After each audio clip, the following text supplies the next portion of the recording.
Good, thanks. To start with, I might ask about Bundy Aki. We kind of heard he picked up a knock last Saturday. Was it injury related, and if so, how close was he to making it this week? Yeah, it is injury related. He's a bang on his shoulder that he was brave enough to go through the last 20 minutes of the game. That's what he does for his team. You know, he'll fight when he has to. But unfortunately,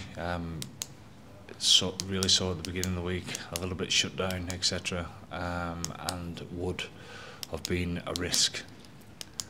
But also with the quality of backup centres that we've got, we have to do the right thing by the team, and Bundy understands that. One of the other changes then, Tyg Byrne in the background, James Ryan into the second row. On Tyg in the back row, it's something you've tried previously, the first game of the Rugby World Cup. What are you hoping to see from it? What is the thinking behind it for this weekend's game?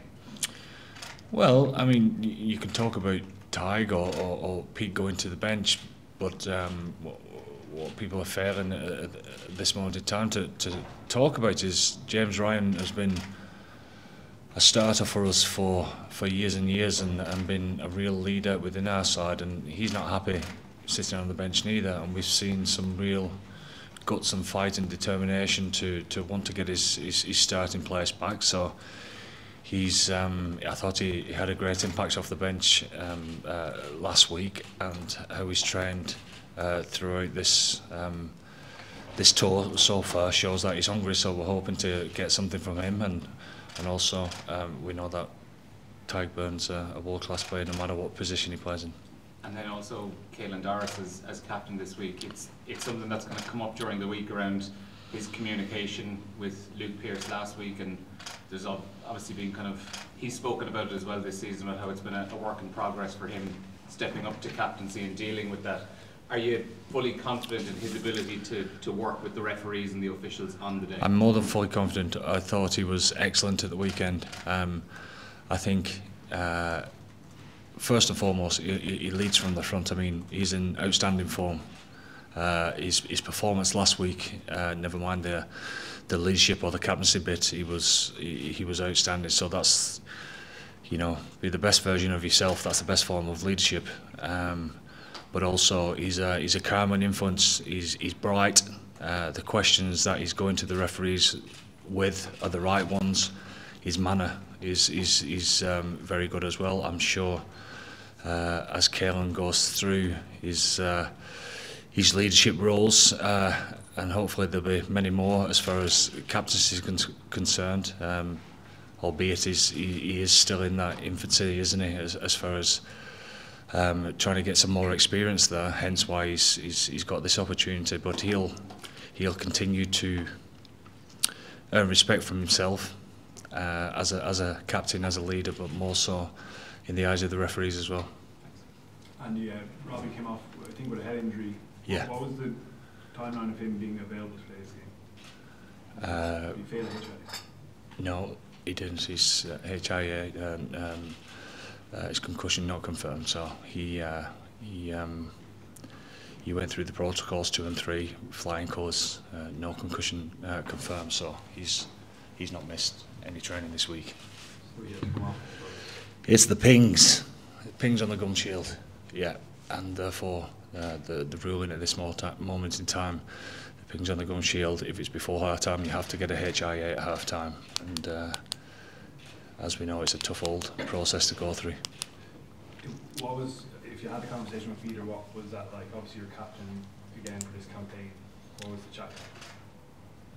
Very easy, because of how he is as a person, and you don't expect those conversations to be easy, but don't get me wrong now, he's not accepting and he's not happy, obviously, but he does the right thing for the team, and that's at the forefront of his mind constantly, and that's proper leadership. He understands that we want to have a look in this direction to see how it goes. He's the captain of this tour, and I suppose it shows the mark of the man, how you lead after a little bit of disappointment of how you carry on being yourself or not. And Pete's on the bench for a reason. He makes people feel good. It's right when he's there, his presence and leading, and that has been so evident over the last couple of days. So he couldn't have done a better job in that regard. Andy, so the Boks used quite a clever substitution strategy. We've seen that before. Yeah. Obviously it gave him momentum. I think that's the general consensus, even though you guys scored a couple of great tries as well. Yeah. But do you have a specific tactic in mind to deal with that? Yeah, stop it, please. Sorry? Stop it, please. Yeah, scrum harder. Look, I mean, you look at the strength in depth that they've got and the quality that they've got coming off the bench. I mean, it says everything where South Africa are at this moment in time. I've heard you guys and many experts as well talk about whether this is the best South African group that they've ever had. Well, you know, I certainly go along with that type of feel myself. You know, hence why we're privileged to be able to come over here and test ourselves. Sorry, just the last couple of questions for the live section and the embargo section before heading.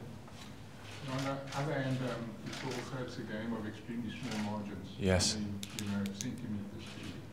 So, how would you get on the right side of those margins? What do you think you need to do? Which areas do you think you need to step up in?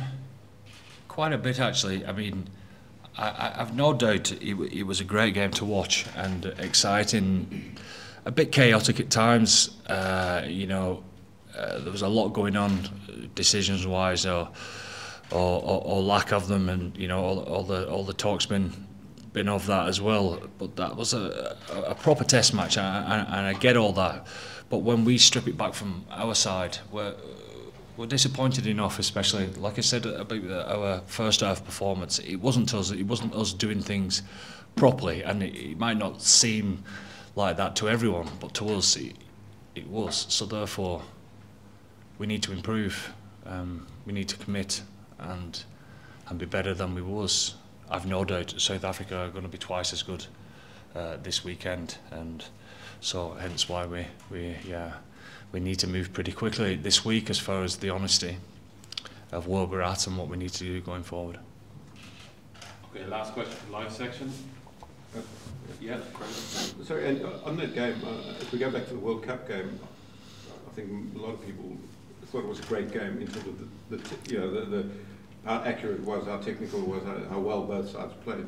How much of a level down do you think last week was in those aspects, not in sort of... Yeah, I think it was down. I think it was down. Yeah, certainly from our point of view. I think South Africa played outstandingly well in that game as well. Is that a bounce of a ball or a refereeing decision or whatever it may be? It just goes to show that's what we keep producing at this moment in time. But I suppose for both teams, if we don't get to be at our best, then one side is definitely capable of running away with these type of games as well. Thanks. Just last question for this section. Just, do you feel that you guys have a chance of salvaging this series? I mean, you went to All Blacks in 2022 and then won a series there, but of course now it's just one game left. But do you feel you've got a chance that you can salvage it and get maybe one? Do you think we've got a chance? You tell me. No, you tell me. It's nice to turn it around sometimes. I want to know what you think. Yeah, like I'm saying, because you think we've no chance, don't you? Like you can see the intention from South Africa that they really want to give you guys a very good game and then win the series. It's big for South Africa. I get that. It's a 2-game series. Is it a series? 2-game series? I don't know. They're normally 3. But it's our last chance to have a crack at what is the best side in the world at this moment in time, and we relish that opportunity. I think when you put on a green shirt, you've always got a chance.